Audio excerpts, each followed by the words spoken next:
Dear student, आज हम लोग पढ़ेंगे पैनक्रियाज अग्नाशय के बारे में। डाइजेस्टिव ग्लैंड हम लोग पढ़ रहे हैं आजकल, जिसमें हमने आपको सलाइवरी ग्लैंड, लीवर के बारे में पढ़ाया है। आज हम पढ़ाएंगे पैनक्रियाज के बारे में कि पैनक्रियाज का स्ट्रक्चर क्या होता है और वो कैसे जो है डाइजेशन के प्रोसेस में हेल्प करता है। डाइजेस्टिव ग्लैंड में पैनक्रियाज एक महत्वपूर्ण बिंदु है, टॉपिक है, जिसके हम अलग अलग स्टेप को जानते हैं, इसकी विशेषताओं को जानते हैं कि इसकी क्या विशेषताएं हमारी बॉडी के अंदर। सबसे पहले आप जान लीजिए कि जो पैनक्रियाज है वो लीवर के बाद हमारे शरीर की सबसे बड़ी दूसरी ग्रंथि है। सबसे बड़ी ग्रंथि क्या है? लीवर।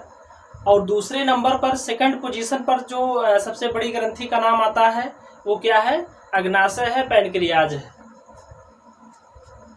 यह लगभग 12 से 15 सेंटीमीटर लंबी होती है और इसका जो आकार होता है वो जे आकार का होता है। लंबाई है 12 से 15 सेंटीमीटर और आकार कैसा होता है? जे आकार का होता है। पैनक्रियाज एब्डोमिनल कैविटी में, पहले भी हमने आपको बताया है कि हमारे बॉडी में दो कैविटियां हैं, थोरैसिक कैविटी और एब्डोमिनल कैविटी। तो एब्डोमिनल कैविटी में ही पैनक्रियाज उपस्थित होता है और स्टमच व डियोडिनम के पास या डियोडिनम से ये जुड़ा होता है। एक सामान्य व्यक्ति में, सामान्य व्यक्ति का मतलब है स्वस्थ व्यक्ति में, इसका जो वेट होता है, जो इसका भार होता है वो 60 से 90 ग्राम का होता है। यानी पैनक्रियाज का स्वस्थ व्यक्ति के अंदर जो वेट है वो कितना है? 60 से 90 ग्राम होता है। पैनक्रियाज एक मिश्रित ग्रंथि है, मिक्स्ड ग्लैंड है, या इसको हम हेट्रोक्राइन ग्लैंड के नाम से भी जानते हैं। पैनक्रियाज को मिक्स्ड ग्लैंड या हेट्रोक्राइन ग्लैंड कहा जाता है। क्यों कहा जाता है? क्योंकि पैनक्रियाज के पास में एक्सोक्राइन पार्ट भी होता है और एंडोक्राइन पार्ट भी होता है, तो इसीलिए इसको कहा गया है हेट्रोक्राइन ग्लैंड। पैनक्रियाज स्मॉल पिंडकों से बनी संरचना है।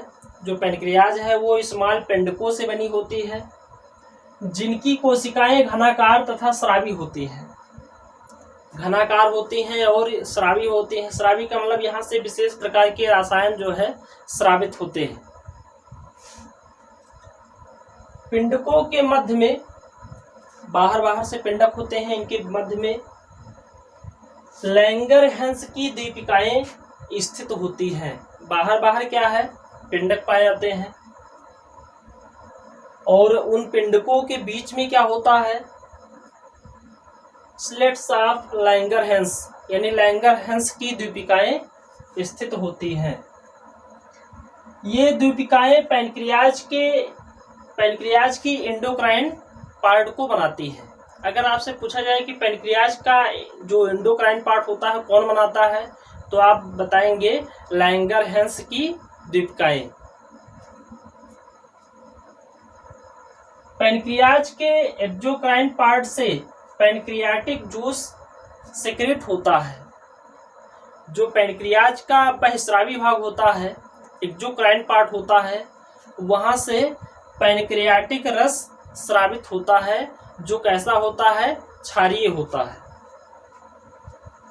तथा एंडोक्राइन पार्ट से हार्मोन्स का श्रवण होता है और इसके अंतःस्रावी भाग से क्या निकलता है? हार्मोन्स स्रावित होता है। पैनक्रियाज में 3 प्रकार की लैंगरहैंस की कोशिकाएं होती हैं। जो पैनक्रियाज है उसके अंदर जो उसका अंतःस्रावी भाग होता है, किसका बना होता है? लैंगरहैंस कोशिकाओं का बना होता है। और ये कोशिकाएं कितने प्रकार की होती हैं? 3 प्रकार की होती हैं, मुख्यतः 3 प्रकार की होती हैं। क्या क्या? बीटा सेल्स, अल्फा सेल्स और डेल्टा सेल्स।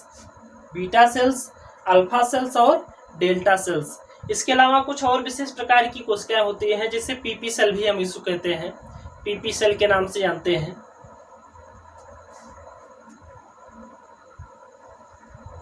पैनक्रियाज के अंदर जो लैंगरहैंस दीपिकाएँ होती हैं उनकी संख्या कितनी होती है मानव में, तो वो 90 लाख से अधिक होती है।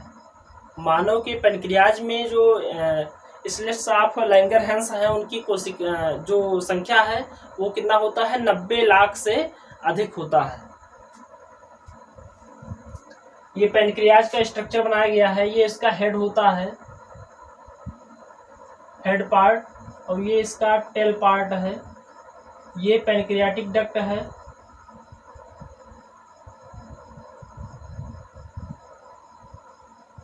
पैनक्रियाटिक डक्ट कहलाता है। फंक्शन ऑफ पैनक्रियाज,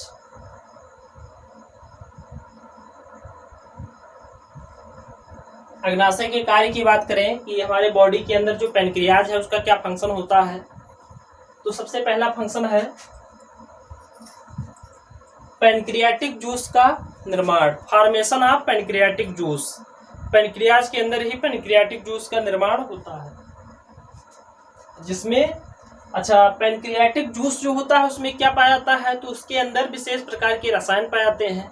वो विशेष प्रकार के रसायन क्या होते हैं, तो वो विशेष प्रकार के जो रसायन हैं वो एंजाइम्स होते हैं। एक चीज और हम भूल गए आपको बताना कि जो ये बीटा सेल्स होता है, पैनक्रियाज के एंडोक्राइन पार्ट में जो बीटा सेल्स होते हैं वहां से एक विशेष प्रकार का हार्मोन्स निकलता है जिसको हम कहते हैं इंसुलिन।